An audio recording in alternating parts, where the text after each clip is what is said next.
Sister Wives, season 18, episode 12 last night. You can't see the forest through the trees, or as I think it should have been called, can't get your poop in a group, which was the oddest saying. What? What was Janelle going, Cody can't get his poop in a group. What? Okay, really? Like, this is where I do have to say, I think like the Bravo stars have way better clapbacks. I mean, the Bravo, the women, the housewives, I think are at least fed funny one-liners by the producers, but somebody like allowed Janelle to have the moment of the night with like, Cody can't get his poop in a group. What are we, like a second grade, school teacher? What is like, how he can't get his fucking shit together? Like, let's get a bleep out, girl. Anyway, last night's episode I thought was epic. Now, I'm seeing these crawling turtle emojis on the internet where people are like, this show continues to get slow and slower.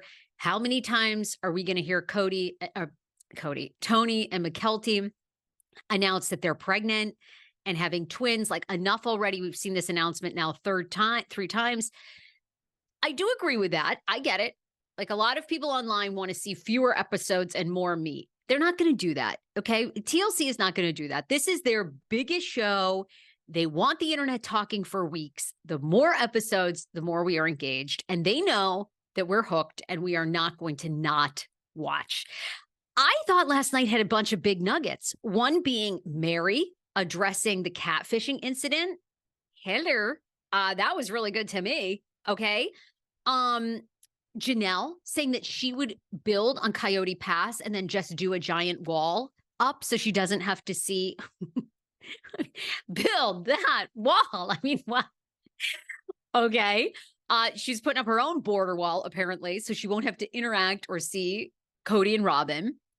I mean, that was pretty good. And then Christine got, Christine's a fan favorite anyway, but Christine got so many accolades and so much support for that big moment where Robin reveals that Mykelti and Tony told Robin and Cody first that they were pregnant with twins.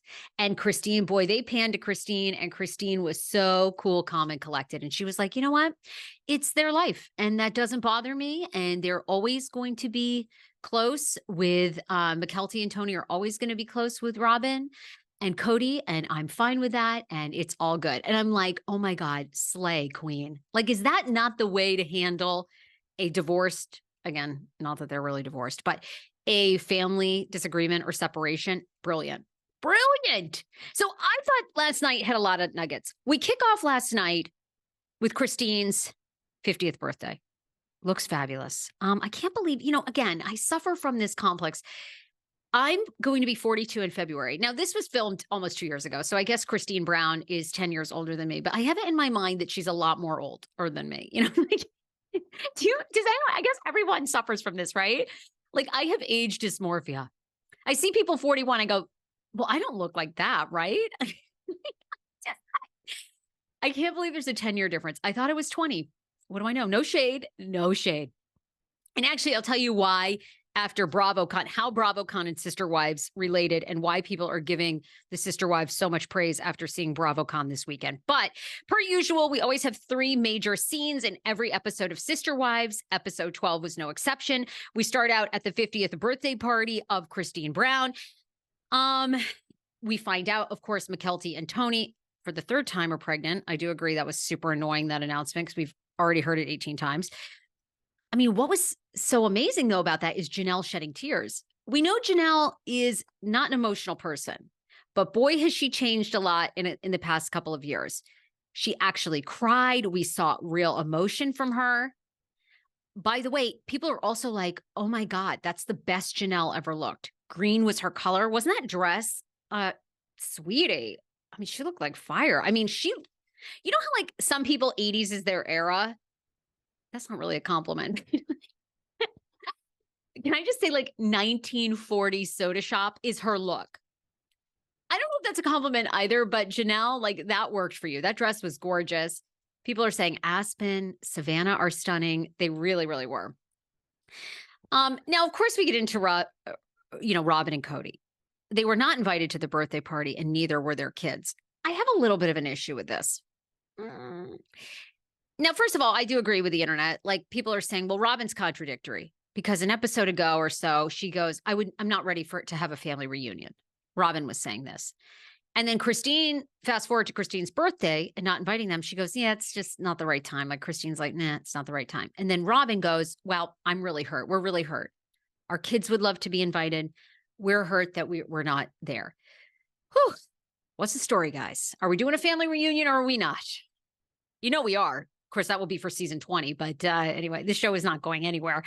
I do agree with the internet. It was like a little contradictory of Robin. But then I guess I would like to know why Christine didn't extend an invite, at least to the older children of Cody and Robin's.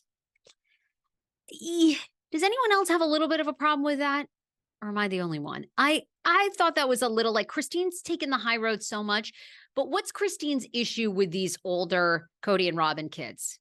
Because she really doesn't seem like she likes them at all, despite the fact that Gwen misses them. Some of her other children talk about them. I know there's some tension with Savannah, but like, for the most part, the siblings miss each other. So why aren't we coming together to invite them? Just saying, there's a lot there. Okay. So that was like a very big scene. We celebrate the birthday. We've got a food truck. We've got the cakes, an alcoholic cake, a non-alcoholic cake. This is where people were lost on the episode going, ugh, are we really talking about cakes? Yeah, we're really making a big deal about who's eating the alcoholic cake and who's not eating the alcoholic cake, and who had a slice of both. Okay, that was like a huge center point of that first scene. Now, look, do I think it's stupid? I do. But, when you look at these housewife shows, they're fighting over cheese. They're fighting over who showed up to a restaurant and who didn't. So we ain't far off. I mean, this is what reality TV is. Reality television is escapism. They want you to tune into the show. They want you to escape. They want you to be able to go to the bathroom, take a shit, come back. You haven't missed a thing. And that's what Sister Wives is all about last night. There was a lot of contemplation.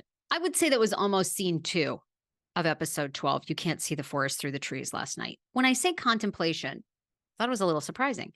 Christine says, she wonders if life would have been better if after polygamy was decriminalized in Utah, if the entire family had moved back from Arizona. Would that have changed things? Would they have stayed together? Would she have stayed? Was anyone shocked hearing that statement? Would she have stayed? Now, of course, Cody, what everyone's laughing at is basically Cody goes, nah, no matter where we lived, nothing wouldn't have changed the outcome. Moving back wouldn't have helped anything. This man is so out and so clueless. It's just, it gets better and better.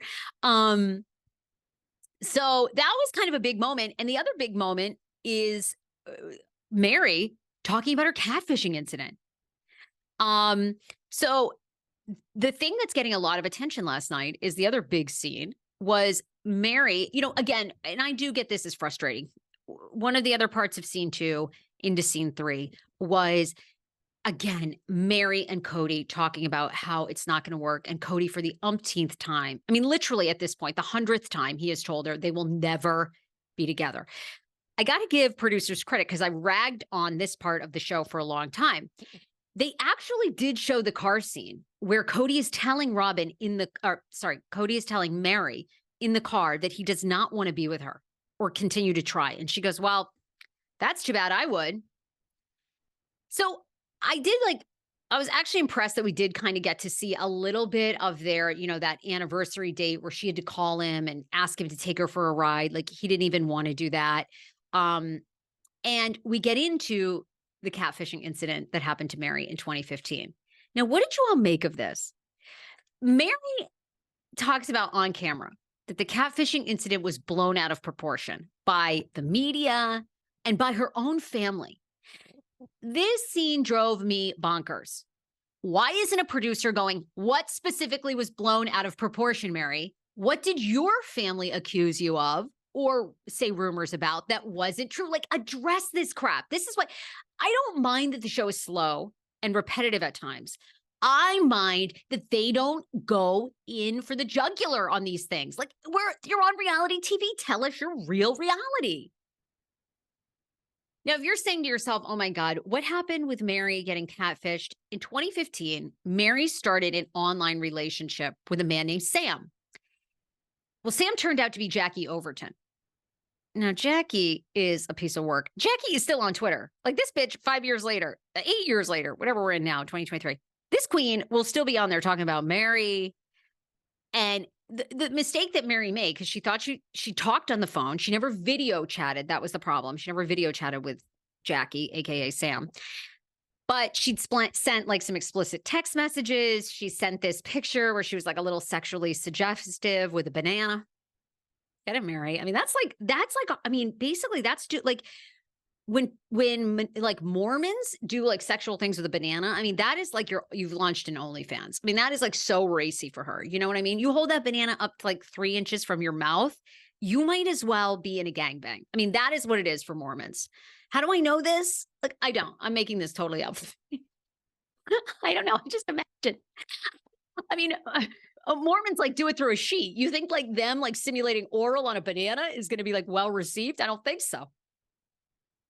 Anyway, so and this Jackie even put out a book, Almost Married. You can find it on Amazon.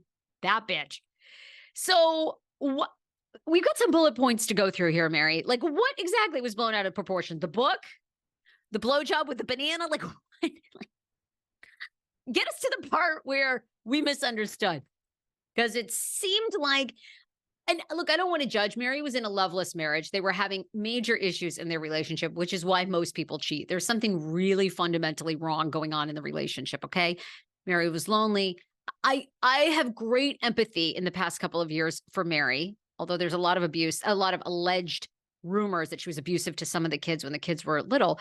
But I think I see it because Meri was the only one. She had so many infertility issues. You know, she was in love with Cody, but as more wives came in, Meri was sort of the first to be cast aside. And she was cast aside for years, and she's still there, and she was close with her mother, and she lost her mother. She's lost her brother. She's lost, I think, 2 or 3. I think she's lost 3 siblings plus her mother. Meri's been through the ringer. So I feel like I know why Meri is the way she is. But I wanted some follow-up questions. You know, the other thing we see is Meri's friend, and this was prompted because she met him online, who's the designer that's helping her redo the carriage house to be her boutique. Can someone get to Meri and please let this woman pick out white countertops? Like, white granite countertops are so fabulous. Brown and black granite countertops are so hideous in 2023. I couldn't have agreed more with that guy. For God's sakes. I mean, I know Meri's controlling, but like, queen, please, for the love of God, get a white countertop, especially for a boutique. No one wants to walk in there and put their Lululemon leggings with a cat face in the crotch up on a brown granite countertop. Okay. Thank you. Thank you. Rant over. But people also give Meri a lot of credit last night. They want to see her on a house flipping show, like with Jeff Lewis from Bravo. They're like, Meri has a really great eye. She can walk into a house. She can see things that aren't level or not done correctly. And she can really like call it out. So people want to see her do. Would you watch Meri and Jeff Lewis doing a home makeover show? I actually think that would be really, really great.